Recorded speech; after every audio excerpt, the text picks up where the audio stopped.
Let me wish you another delightful afternoon, dear children. Today, once again, I'm going to take up another lesson from your anthology.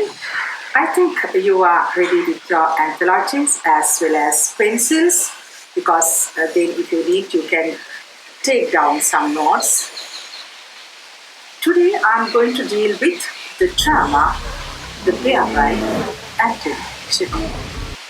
So as usual, I would like to furnish you with some information, some vital facts about this great writer, Anton Chekhov. Anton Chekhov was born in the pre-revolutionary Russia during the time of feudalism. So he died before the Russian Revolution. So when we go through his work, we can learn a lot about the socio-cultural, economic, as well as military issues prevailed at that time. So other than that, Anton Chekhov had been a great short story writer. He was actually a resource for the literary arena. He had been a physician as well as a playwright. I think this much of information regarding the writer is enough for your knowledge. Next, I would like to discuss the title, The Bear. Now, when we hear the word bear, suddenly we remember the animal in the jungle. Right. So, Anton Chekhov has used this title because of a very special reason.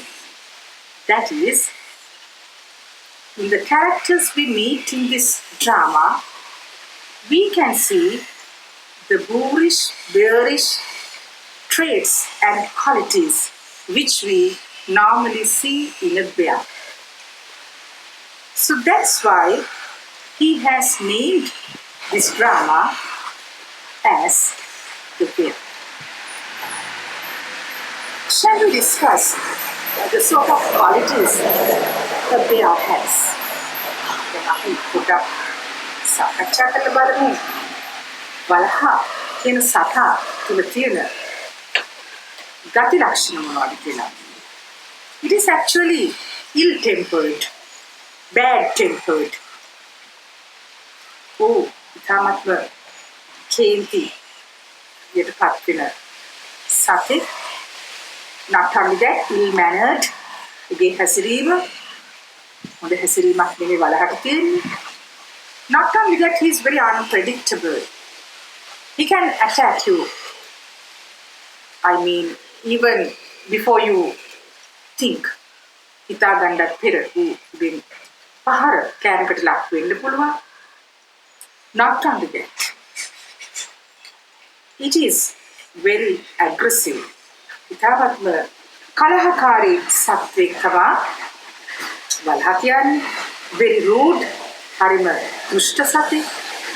So all these unpredictable nature, rudeness, bad-tempered nature, all these things can be found in the characters we meet in this drama, not only in this drama, even in the society we live in.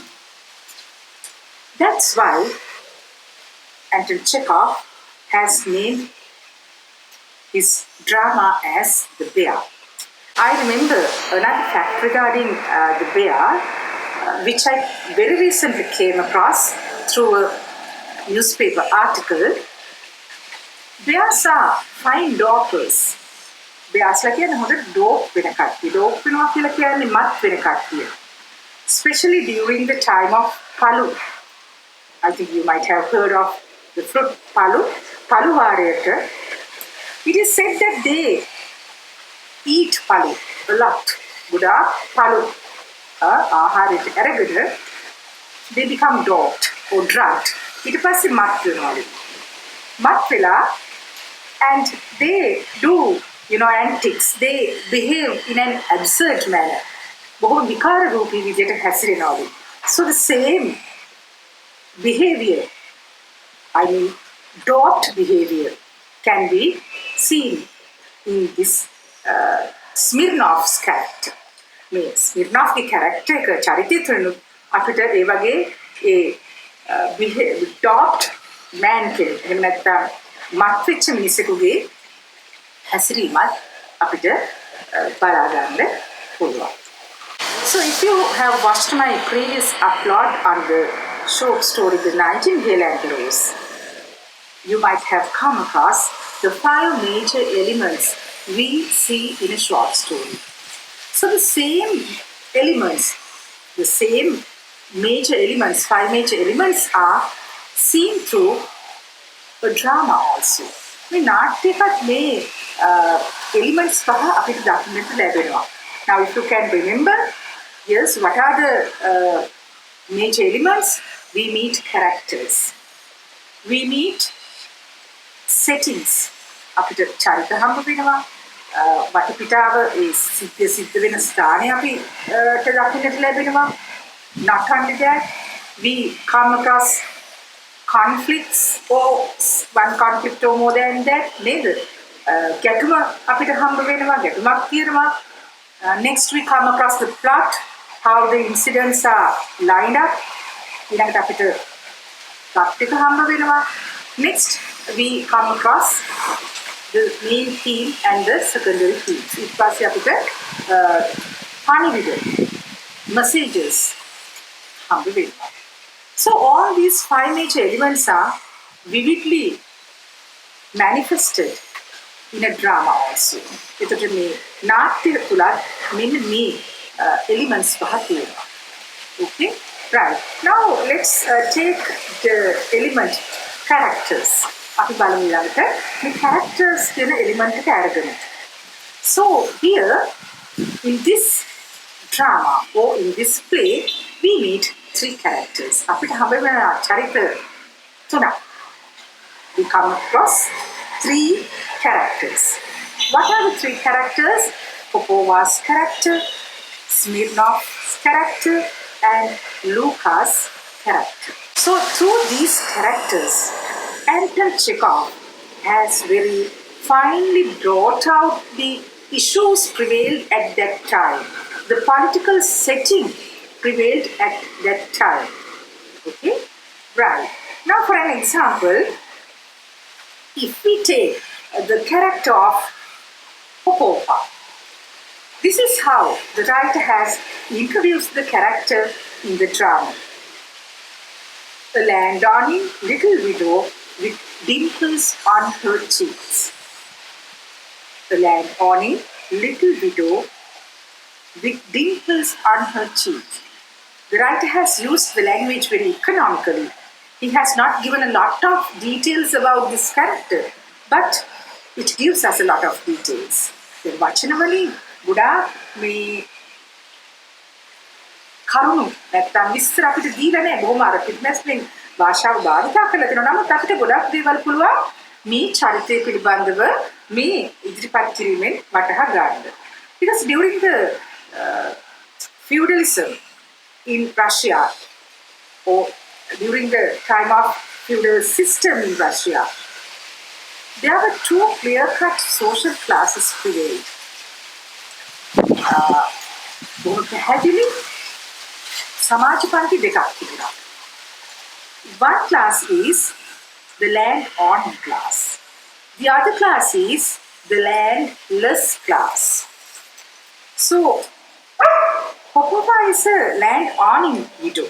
That means she represents the land-owning class. That means it is a very aristocratic class, Prabhu Panthya. And she is a widow. That means husband is dead. Swami yet young, little කෙනකින් අදහස් කරනවා කරුණයි කියලා. With dimples on her cheeks. ඇගේ මුහුණේ තියෙනවා කම්බුලේ තියෙනවා සුලි දෙකක්. Right? So what does it mean? It means she is very beautiful. ඉතින් ඒ පොපෝවා පිළිබඳ කරන විස්තරයේදී පොපෝවා පිළිබඳව කරන හැඳින්වීමේදී අපි ඉගෙන ගන්නවා රුසියාවේ තිබුණ සමාජ පන්ති දෙක. ඒ සමාජ පන්ති දෙක තමයි ඉදම් හිමි පන්ති සහ ඉදම් අහිමි පන්තිය. ඒතර ඉදම් හිමි පන්තිය නියෝජනය කරේ aristocratic people. ඒ කියන්නේ ප්‍රභූ පැලැන්තිය අය. ඊනම් පොපෝවා කියන්නේ ප්‍රභූ පැලැන්තිය නියෝජනය කරන තරුණ වැන්දිතුවා.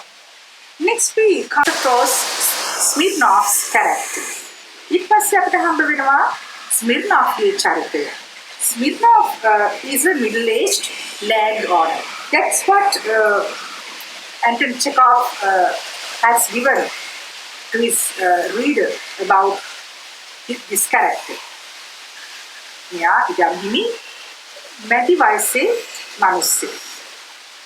That means he is not married. It is not mentioned he is not married. එතනදී අපි දකිනවා එහෙමනම් මෙයාට aristocratic class එක noble class එක නියෝජනය කරන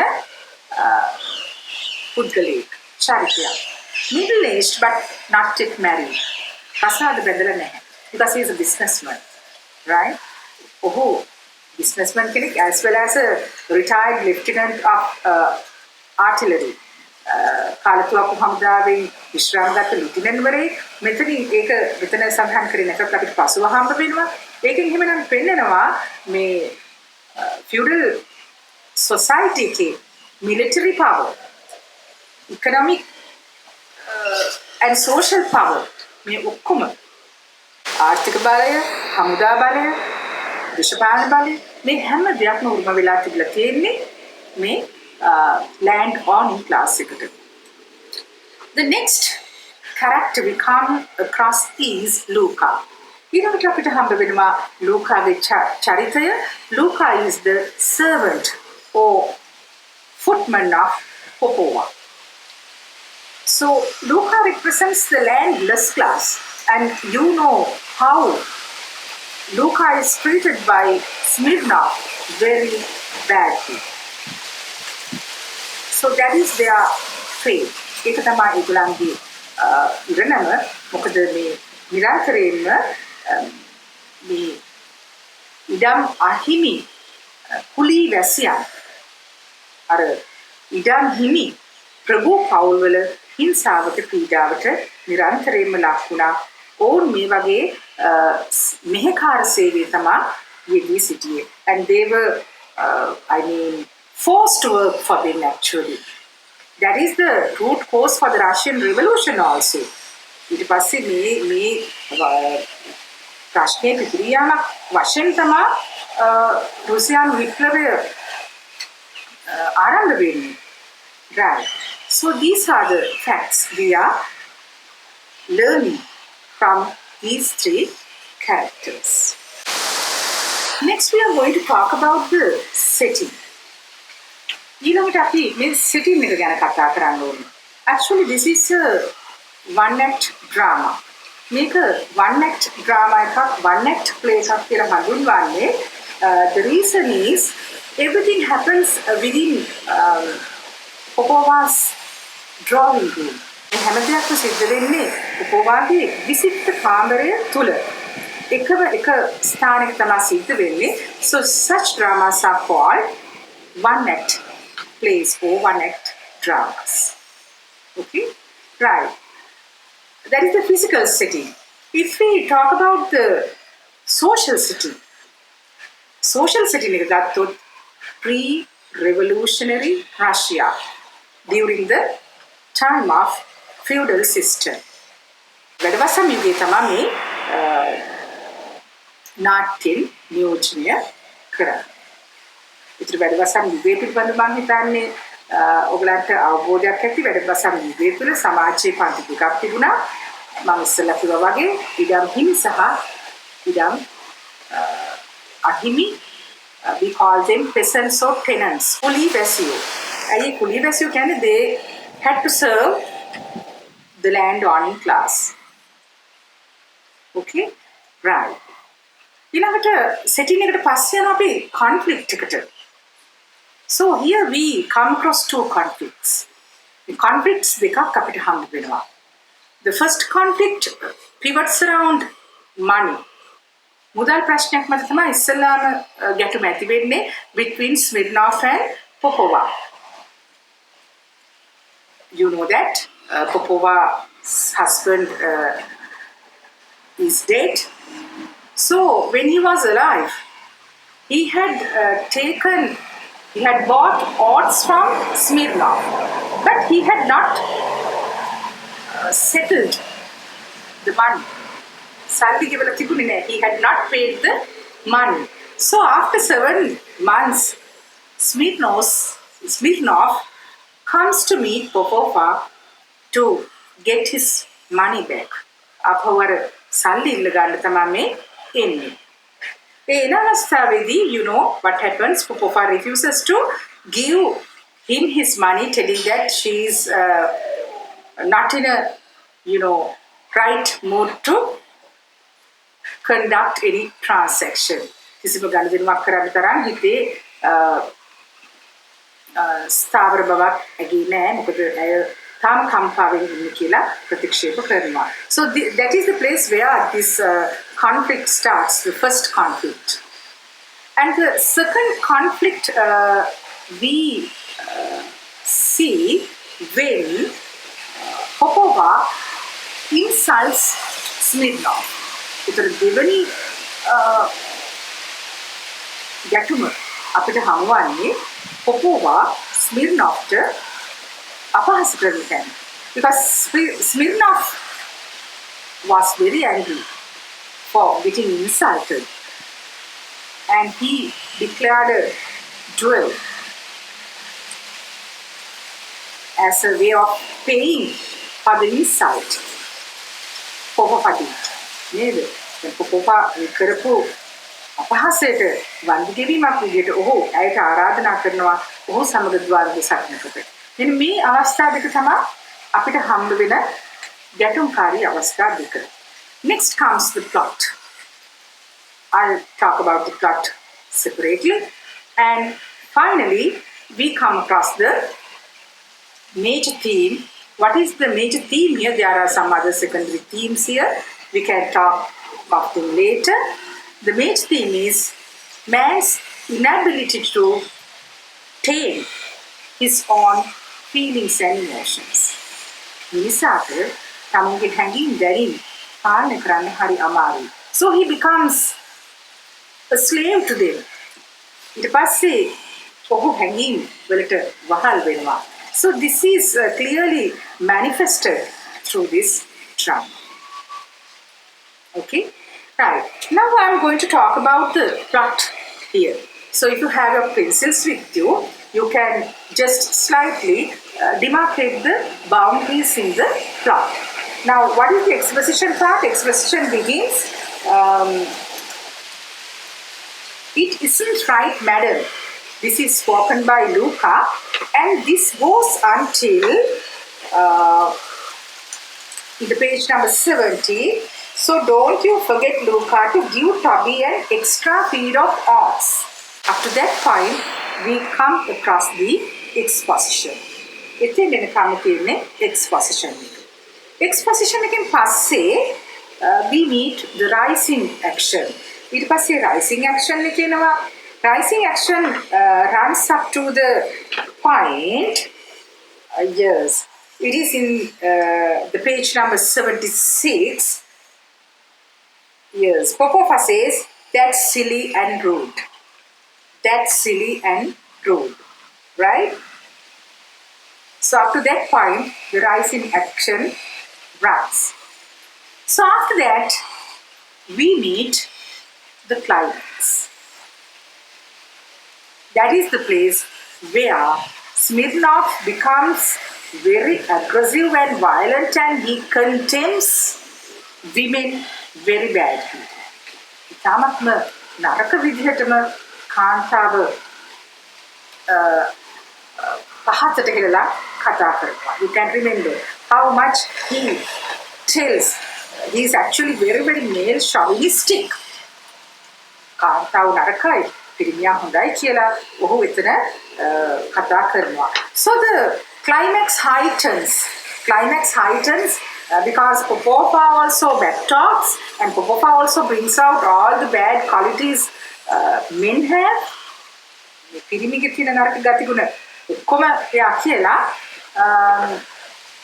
And she insults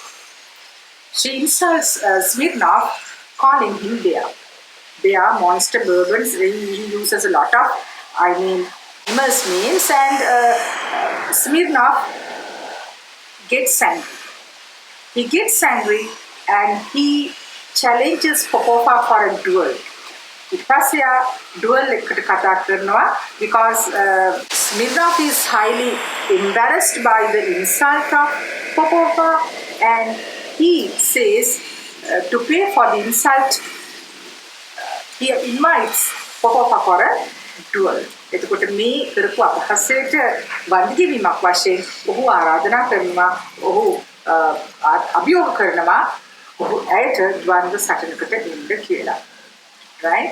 So up to that point, climax goes, right? And Popova takes up the challenge. The funniest thing is Popova does not know how to shoot with pistols, but she still accepts the challenge, and her boldness attracts Smirnov. එයාගේ වීර බව Smirnov එයා කෙරෙහි ඇද බැඳ ගන්නවා. So Smirnov suddenly falls in love with Popova, seeing her boldness. මෙයාගේ මේ නිර්භය බව දැකලා එක පාරටම මේ මරන්න ගිය කාන්තාවට මෙයා ආදරය කරන්න පටන් ගන්නවා. That is the falling action. එතනින් ඉඳන් තමයි falling action එක එන්නේ. So you will see the falling action in page number 83. Yes, I absolutely like her. මෙතනින් තමයි falling action එක එන්නේ. So Smirnov becomes very, very lenient. He becomes very soft-spoken. All his aggressive, violent behavior is shunned, right? ඒ හැම දෙයක්ම අත්හැරලා දැම්මියා මෙයාට ආදරය කරන්න පටන් ගන්නවා. So that is the falling action. And here also, just like in that the Nightingale and the Rose, we meet an anticlimax. අපිට මෙතනදී anticlimax එකක් හම්බ වෙනවා. The anticlimax එක තමයි after a lot of heated arguments from the side of, remarks from the side of Popova, she also finally falls in love with Smirnov, and Smirnov gives her a sort of, how do we call, a French kiss or very, very passionate kiss. ඉතාමත්ම සරාගී චුම්බනයක උන්දිනා යෙදෙනවා. So that is the anticlimax. ඒක තමයි anticlimax එක. අපි ඒකට anticlimax කියන්නේ මේ අපි දැක්කා ස්මිර්නොෆ්ට ඕනේ පොපොෆාව වෙඩි කියලා මරලා දාන්න. පොපොෆාට ඕනේ උනේ ස්මිර්නොෆ්ව වෙඩි කියලා මරලා දාන්න. But complete twist comes here. ඒකට මෙතන සම්පූර්ණ මේ අනිත් පැත්තට හැරීමක් වෙන්නේ. Both of them suddenly fall in love with each other. Within එක පාර්ටම ආදරයෙන් වෙලෙනවා. So how the resolution comes? ඒකට resolution එක මොකක්ද? මෙන්න මෙහෙමයි resolution එක අපිට හරියටම අඳුරගන්න පුළුවන්. Luca tell them in the stables that Toby isn't to have any odds at all today. Luca ඉස්තාලේ ඉන්නේ උන්ට ගිහින් කියපන් අද Tobyට odds නෑ කියලා. That means that is a point we come to know that Popova has totally gone to the side of Smirnov, forgetting her dead husband. Our married husband වම්ත කළා සම්පූර්ණයෙන්ම ඇය Smirnov කෙරෙහි බැඳෙනවා කියන එක එතනින් තමයි. So that is the resolution. I think you are quite clear about the demarcations of the plot, from which place to which place the exposition exists, and from which place to which place rising action exists, and the heightened climax, right? The climax and how long it goes, and when comes the falling action and anticlimax resolution. The next thing I want to make you aware of is the drama the bear is a farce. Make a farce එක. අපි සිංහලෙන් කියනවා නම් ප්‍රහසනාත්මක නාට්‍ය. What do you understand by a farce? මොකක්ද මේ farce එකකින් අදහස් කරන්නේ? It is meant for the audience to laugh. ඒක මේ ප්‍රේක්ෂකයාට hina වෙන්න තියෙන්නේ. But through laughter, it gives us very serious issues. It discusses very serious issues in the society. සමාජයේ තියෙන බොහොම බරපතල ප්‍රශ්න hina වෙන ගමන් සාකච්ඡා වෙනවා. ප්‍රහසනාත්මක නාට්‍ය තුල. So, I would like to discuss with you the farcical elements in this drama. In the මම කැමති මේකේ තියෙන farcical elements ප්‍රහසනාත්මක නාට්‍යක තිබෙන ලක්ෂණ මොනවද කියලා ඔයාලත් එක්ක සාකච්ඡා කරන්න.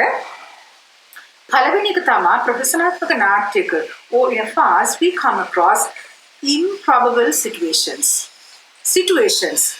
ඒ අවස්ථා හරිම ව්‍යාජයි. They are far away from this realistic life. මේ යථාර්ථවාදී ජීවිතෙන් ගොඩාක් ඈතයි situations. දැන් උදාහරණයක් වශයෙන් බලන්න. In the exposition part we need how Luca advises Popova to give up her mourning. නේද? අර වැළපීම තමගේ ස්වාමියා මිය ගිහිල්ලා දැන් මාස 7ක්. But Popova has been mourning his death just like as if it happened yesterday. මේ ඉගිසිද්ද වුණා වගේ අය ඒ වෙනුවෙන් ගැලපෙනවා. So this is very unusual. මේක අසාමාන්‍යයි. මොකද අසාමාන්‍යයි කියන්නේ this human mind is made in that way.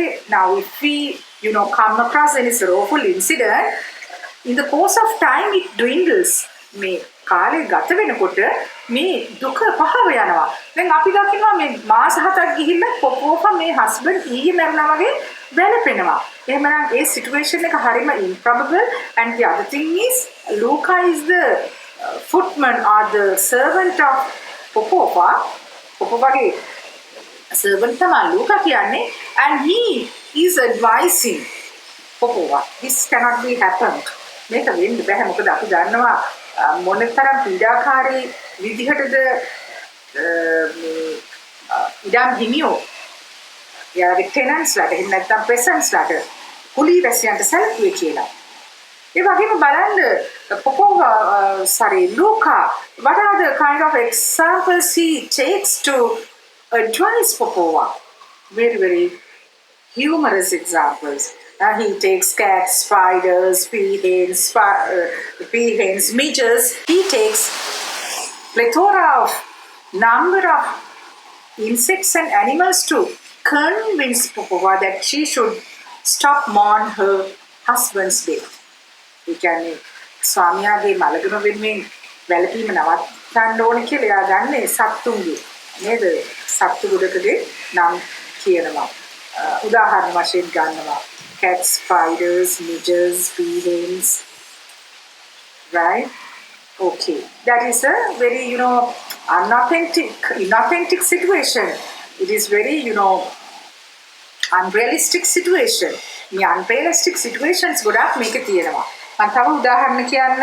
Popova says she cannot pay her attention towards money matters because her husband died 7 months ago. එයා කියනවා ස්විඩ්නොෆ්ට මට මේ සල්ලි ගැන හිතන්න බෑ මාස 7කට කලින් මගේ හස්බන්ඩ් නැති වුණා කියලා. දැන් මාස 7ක් කියලා කියන්නේ that time is more than enough for a man or a woman to make up his or her mind about this the uncertainty of life. නේද? මේ ජීවිතයේ අනිත්‍යතාවය පිළිබඳව වටහා ගන්න හිත හදා ගන්න ඒක මේ කියන්නේ බොහෝ දුරට හිත හදා ගන්න හොඳටම ප්‍රමාණවත් කාලයක්. ඊළඟට අපි තව තැනක දකිනවා she is waiting in the dark. She never lights lamps at night. Why? Because she is waiting for her husband's ghost. Yeah, husband ge avatar enakam balanna. Why is she waiting for her husband's ghost? To show that how much she loves him. නේද? යාට මොනතරම් ආදරෙද කියලා පෙන්නන්න පැය 5 නිවාගෙන ඉන්නවා husband ගේ අවතාරයේ එනකම්. So this kind of absurd, thoughts and behaviors are not realistic. මේ වගේ ඒවා ඇත්තටම මේ යථාර්ථයේ සිද්ධ වෙන්නේ නැහැ කෙනෙක් තමගේ ස්වාමියාන් ගියා කියලා රාත්‍රියට පහන් දැල්වන්න නැතුව නිමාගෙන කලවරේ ඉන්නේ නැහැ. ඔහුගේ අවතාරයට පෙන්නට තමුන් විතර ආදරය කරනවා කියලා. Right. Next one, we see she speaks with the photograph of her husband. Husband की photograph එකත් එක්ක එයා කතා කරනවා. නේද? You bad child, aren't you ashamed? Likewise, she goes on speaking to the photograph. So these are very, very inauthentic. මේවා ඇත්තටම ව්‍යාජයි. ඊළඟට another fine situation is when Smirnov challenges for a duel. She accepts the duel very boldly. But the thing is, but she does not know how to shoot with pistols or revolvers. Revolver king, challenge. So these, if you go through it, you will find many more inauthentic situations or improbable situations in the drama. So I invite you to go through and list them. So you will find it easy to study. Okay? Right. ඊළඟට තවත් මේ farcical farce එක තියෙන element එකක් තමයි another farcical element in a farce is the characters are very, very stereotyped. Stereotyped means අර ඒකාකෘතික චරිත ඒවා වෙනස් වෙන්නේ නැහැ. මොනම අවස්ථාවකවත් වෙනස් වෙන්නේ නැහැ. From the beginning to the end, their traits are very firm and unchanged. ඒ චරිත ඒ විදිහටම තමයි පවතින්නේ. ඒ වගේම we know Popova is wearing the black domino because she is very headstrong.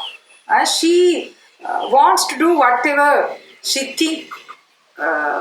thinks neither is right. යාට ඉතින් හැම දෙයක්ම හරි කියලා හිතන දෙයක්ම යා කරනවා. Then so throughout the drama we see a woman who is wearing a black domino, right? And you see Smirnov's waistcoat. It is full of hair. It is full of hair. He is very dirty, very unclean. Boobs are unwashed, unkempt, okay, muddy, right?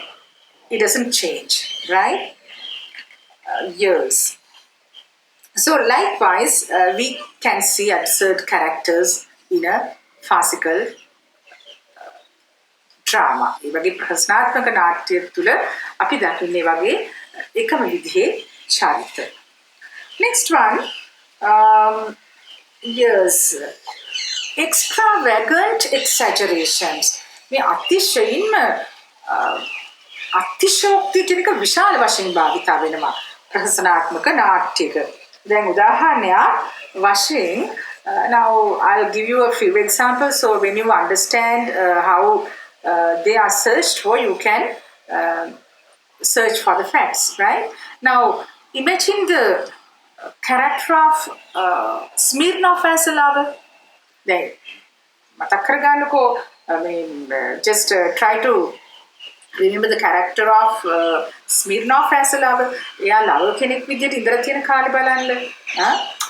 He was sighing, he was thawing, he was getting soured, right? He's wasting his wealth, he's whispering, he's sighing at the moon. මොන තරම් අතිශෝක්තියෙන් කියනවාද එයාගේ ආදරවන්තයාගේ චරිතය තුළ එයා හැසිරුණ හැටි. ඒ වගේම yes, now go through the part which Smirnov talks about the drawbacks and weak points of the woman. කාන්තාවගේ තියෙන drawbacks කියලා කියන්නේ දුර්වලතාවයන් ගැන කතා කරනකොට බලන්න මොන තරම් කියනද insincere, backbiters, trivial, mean, what else he says? තවමනද එයා කියලා කියන්නේ crooked, right? So many words are used to attack the woman. So that is also exaggeration. Women are always not as bad as he speaks. නේද? කාන්තාව මේ උපු කියන තරම්ම නරකද හැම කාන්තාවක්ම නැහැ. ඒකට එතන අපි දකිනවා මේ exaggeration කියන farcical element එක. ඊළඟට now when we go through the debtors of Smirnov, the way he talks about them, right? That is also exaggerative. And he says when he was going after his debtors, he slept in an inn, with a vodka barrel by his side. Vodka barrel එකක් තියන. නැත්නම් vodka barrel එකක් තියාගෙන මිනිස්සෙක් ඒ රාත්‍රියේ බොනවද vodka barrel එකම? නැහැ. නේද? අන්න ඒ වගේ exaggeration is used a lot. ගොඩක් exaggerations භාවිත කරලා තියෙනවා. ඊළඟ තව එලිමන්ට් එකක් තමයි මේ ෆාස් එක තියෙන farcical elements මම මේ කතා කරන්නේ පටලව ගන්න එපා. Violent horseplay. That means very very boisterous behavior. Behavior එක හරිම boisterous. මේගොල්ලන්ගේ චරිත අපි දකිනවා බලන්න මෙන්න මේ dialogue එක මේ line එක, how these people annoy me. What does he want of me? Why should he disturb my peace? Who sits like this? Popova. Right? So it is very, boisterous the way she expresses her annoyance towards Smirnov's arrival. Smirnov's family පිළිබඳව ඇගේ කීර්තිය ඉතාමත්ම කලහකාරී විදිහට පිට කරනවා. You fool, you are fond of talking. And Smirnov, look at her. Very, violent expression. Next one, I could grind the whole world to dust. මට මේ ලෝකෙ කුඩු කරලා දාන්න පුළුවන්. අඹරලා කුඩු කරන්න පුළුවන්. You see, very boisterous. හරිම කලහකාරී. And when Smirnov grips the chair, it creaks and breaks, right? Very violent behavior. And how does Popova scolds or insults Smirnov? You are a boor, a coarse bear, a bourbon, a monster, right? Likewise, this element is also very clearly shown, right? I'll chop you into pieces. Mangbo peti ගහනවා. මෙන්න මේ වගේ boisterous behavior එකක් අපිට දකින්න පුළුවන්. As well as absurd dialogues, විකාර රූපී සංවාද, right? ඒවත් farcical elements වලට ගන්න පුළුවන්. ඇත්තට මේකේ තියෙන සංවාද බොහෝමයක් විකාර රූපී නේද? Now imagine the way, think of the way Popova is advised by Luca. Luca කොහොමද advice කරන්නේ? The maid and the cook have gone off fruit picking. The cat knows how to enjoy herself. He walks around catching midges, right? ඒ වගේ හරිම විකාර රූපී උදාහරණ තමයි ඔහු දෙන්නේ. ඉතින් මෙන්න මේව තමයි මේ ෆාස් එක තියෙන elements. Right. Next we are going to talk about the themes of the drama. ඊළඟට අපි මේ themes ගැනත් පොඩ්ඩක් අපි කතා කරමු. අපිට හම්බ වෙන පළවෙනිම major theme එකක් විතර ගන්න පුළුවන්. How man tries to tame his feelings. මිනිසා කොහොමද තමුන්ගේ මේ හැඟීම් පාලනය කරගන්න හදන්නේ කියන එක. මම ඒකට උදාහරණ දෙකක් විතර දෙන්නම් ඔයගොල්ලෝ හොයන්න ඒක. Because I don't want to be a child which pours everything into the mouth. I don't want you to be mouse. Okay? Right. So therefore, and the other thing is spoon feeding is very, very harmful. Spoon feeding is very harmful. Lekin the mama udaharan keepyak denna, the rest you have to find out. Ituru tika ogolu hoyanna. How man tries to tame his feelings කියකට බලන්න Popova towards the end of the drama. Now she cannot resist falling in love with Smirnov. Smirnov ආදරය කරන්න මෙයා පටන් ගන්නවා, මෙයාට මේක control කරගන්න බෑ. But she tries her best to control it. ඇත්තට මෙයා ගොඩක්ම උත්සාහ කරනවා ඒක control කරන්න. මෙන්න මෙහෙම කියනවා. Get away from me, I hate you. යනවා යන්න මට ඔයාව පෙන්නන්න බෑ. මම වෛර කරනවා කියනවා. Nothing, go away. කියලා චුට්ටක් කියලා ඉඳලා no, stop. අනේ යන්න එපා ඉන්න. Now you see the, cross-cutting nature of a mind. එහෙට යනවා මෙහෙට යනවා හිත නේද? ආයෙත් කියනවා no, go away. I hate you. කියලා oh no, don't go away. අනේ එපා යන්න කියනවා. Right? What are you waiting for? Get out. මොනවද බලන් ඉන්නේ? යනවා යන්න මෙතනින් කියනවා. ඊළඟට කියනවා where are you going? Stop. No, go away. Don't come near me. But this situation very clearly brings out how man struggles to, tame his or her feelings. නේද? මිනිසා කොහොමද තමුන්ගේ හැඟීම් එක මේ අරගල කරන්නේ ඒවා tame කරන්න. නමුත් ගොඩාක් වෙලාවට what happens? You can't tame your feelings. ගොඩාක් වෙලාවට ඒ feelings tame කරන්න අපහසු වෙනවා. But we have to learn this art also. මේ කලාවත් අපි ඉගෙන ගන්න ඕනේ හැඟීම් පාලනය කරගැනීම. නැත්නම් හරි ප්‍රශ්නයක් වෙන්න පුළුවන්. Right. ඒකෝද දැන් තව ඒ විදිහට ඇති බලන්න ස්මිර්නොෆ්ගේ චරිතය ගත්තත් he couldn't control his emotions. ගොඩාක් මේ භාව සංවේදී වෙලා ultimately he falls in love with Popova. Popovට ආදරය කරන්න පටන් ගන්නවා and he quits everything. හැම දෙයක්ම අත්හැරලා දානවා, ණයත් අත්හැරලා දානවා. You see how people find it very difficult to tame their feelings. Okay? Right. Next, I'm going to take up another theme, loneliness and companionship. Now, we know man is a social creature, social animal, in other words. නේද? අපි තවත් වචන වලින් කිව්වොත් මිනිසා කියන්නේ සමාජ සත්වෙක් කියලා කියනවා. So he can't keep himself, away from company. එහෙනම් මේ සමාගම ඇසුර කියන එකෙන් ඈත් වෙලා ඉන්න බෑ. දැන් ඒක හොඳට පේනවා why actually Popova weeps. මෙතන until නේද? She goes on weeping for 7 long months. මාස 7ක් වැළපෙනවා. Because she remembers her husband, she purposely remembers him and she clings on his memory. Because she has something to cling on. මිනිස්සුන්ට මොනවා හරි දෙයක් එදිලා ඉන්න තියෙනවා.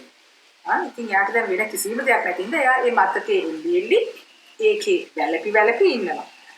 Right? ඊළඟට we come across, she speaks to the photograph of Nikolai Mikhailovich, knowing that he is already dead and gone. නේද? දැන්ට මැරිලා ඉවරයි කියලා හොඳටම දන්නවා. නමුත් photograph එකත් එක්ක එයා කතා කරනවා. That means she imagines there's someone for her to talk. නේද? තමුන්ට කතා කරන්න කෙනෙක් ඉන්නවා කියන එක එයා උපකල්පනය කර ගන්නවා. Why? Because to dispel her loneliness. එතන ඒ loneliness එක නැත්නම් හුදකලා බව නැති කර ගන්න. ඊළඟට අපි දකිනවා next we see she's waiting for her husband's ghost. husband ගේ අවතාරයක මුත් බලාගෙන ඉන්නවා. Right? Because why? She needs a company. She's trying to show her love to him. If he can't come, because he is now physically gone. But if he can't come, right, at least she thinks his ghost will come. It's a company. So she's yearning for company. Okay? Right. And the other thing is, we know she loves Toby immensely because she tries to console her mind. Though Toby's master is no more, she clings on to the memory of her husband through Toby. That is also due to loneliness, right? And we know she always keeps Luca by her side. Now we clearly know that Luca represents the peasants or tenants class, which is far below from Popas, but still she is having, good terms with him. She is in good terms with him. Because why? She needs company. Right? මෙන්න මේ කරුණු කාරණා වලින් අපිට පේනවා අපිට කවුරු හරි ඕනේ. ඒ කියන්නේ මතකයක් හරි ඕනේ. නේද? සිතුවිල්ලක් හරි ඕනේ අපේ තනියට. You can't stay completely empty and blank. සම්පූර්ණයෙන්ම හිස් වෙලා මිනිසුන්ට ජීවත් වෙන්න බෑ. මිනිසුන්ට කවුරු හරි කම්පැනි එකට නැත්තම් ඒගොල්ලන්ගේ මතකේ හරි එල්ලිලා ඒවා මතක් කර කර අඬන කිය ඒ ඔස්සේ ක්‍රියාකාරී වෙන්න මිනිස්සු උත්සාහ කරනවා. දැන් ඒක හොඳටම පැහැදිලි. When she finds Smirnov, she very quickly forgets everything. දැන් අන්තිමේදී දෙන්න ආදරේ කරන්න පටන් ගත්තම එයා කියනවනේ ආයි දෙන්න එපා ටොබීට ඔට්ස් කියලා. ඉතින් අපිට පෙන්නන්නේ මොකද්ද? She has completely forgotten her dead husband. Okay, right. So we go for another theme. Yes, people very quickly get attracted to their opposite sex. This is සාමාන්‍යයෙන් විරුද්ධ ලිංගිකයන්ගේ ආකර්ෂණයට ඉතාමත් ඉක්මනින්ම පත් වෙනවා. Usually now if it is a man, he falls for the other one's beauty.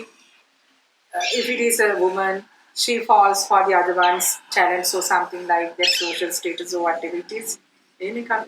But here we see Smirnov falls for basically Popova's bravery, boldness, heroism. මෙයා ඔක්කට ආදරේ කරන්න පටන් ගන්නේ එයාගේ තියෙන වීරත්වයට, නිර්භය බවට, for that challenge taking spirit අර අභියෝග බාර ගැනීමේ එයා තුළ තියෙන ඒ ශක්තිය තමයි මෙයා ආදරේ කරන්න පටන් ගන්නේ. ඇත්තටම ඉස්සෙල්ලා එයා දකින්නවනේ Popova is a very beautiful woman, but he initially doesn't fall for her beauty, right? But later he comes to know that she is very, a challenge-taking character. He falls for her. එයාට ආදරේ කරන්න පටන් ගන්නවා. එයාට ආකර්ෂණය වෙනවා. මේ විදිහට සමහරට අපි තවත් විරුද්ධ ලිංගිකයෙකුට ආකර්ෂණය වෙන්නේ මේ සම්මත දේවල් නිසාම නෙවෙයි. සමහරට වෙන්නම අපි වෙන කෙනෙකුට හිතා ගන්නත් බැරි දෙයකට අපි තවත් කෙනෙකුට ආකර්ෂණය වෙන්න පුළුවන්. ඒකයි මෙතන කියන්නේ. ඒ වගේම Smirnov falls for Popova for boldness, and Popova falls for Smirnov's physical strength. Right? It is not very clearly shown here. දැන් මේක අපි කියවගෙන යනකොට අපි දකිනවා අපිට පැහැදිලි Smirnov නම් ඇත්තටම මෙයාගේ boldness එකට ආකර්ෂණය වෙනවා කියන එක තියෙනවා. Right? ඒතර Popova මොනවටද හරියටම කියලා නෑ.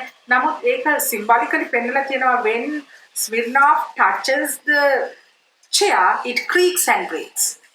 I think at two places it is given. අවස්ථා දෙකක ඒක පැහැදිලි කරලා පෙන්නලා දීලා තියෙනවා. අනිත් එක තමයි now when something is told incessantly at a stretch, it gets instilled in your mind. දැන් යම් දෙයක් දිගට කියවෙනකොට අර කියනවා නේද අර හොරා කියනකොට නිවැරදි කාර්යය වුණත් හොරෙක් බවට පත් වෙනවා කියලා. අන්න ඒ වගේ අපි දකිනවා in the exposition part Luca keeps on telling Popova to change her life. Sometimes maybe that is another reason why Popova decides to love Smirnov other than that, right? And also there are so many